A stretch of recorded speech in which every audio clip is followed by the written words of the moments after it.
এটা চাল দিয়ে রেখে দিই। কিরে বুলবুল, নাম বুলবুল। বুলবুল, তুমি চাল খাচ্ছ? হ্যাঁ, আস্তে আস্তে খাও, ভয়ের কিচ্ছু নেই। খাও, আস্তে আস্তে খাও। একটু জল দিয়ে রাখতে হবে। খাও তুমি। কী জানি পাখিটার নাম রে? ঘুঘু পাখি। আমার মনে পেটে আসছে, মুখে আসছে না। ঘুঘু পাখি।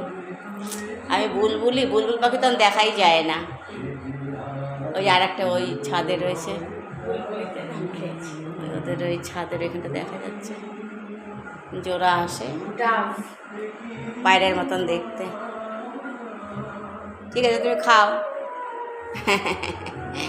বুলবুল, বুলবুল, হ্যাঁ বুলবুল, আর নাম বুলবুল। চুলবুল বুলবুল। ঠিক আছে, বুলবুল খাক। ওই খেলনার মতো খাচ্ছে, খেলনাগুলো হ্যাঁ হ্যাঁ হ্যাঁ, মাঝখানে প্রেস করলে পাখি খায়, এরকম করে দুদিকে দুটো পাখি থাকে। খাক আমার বুলবুল।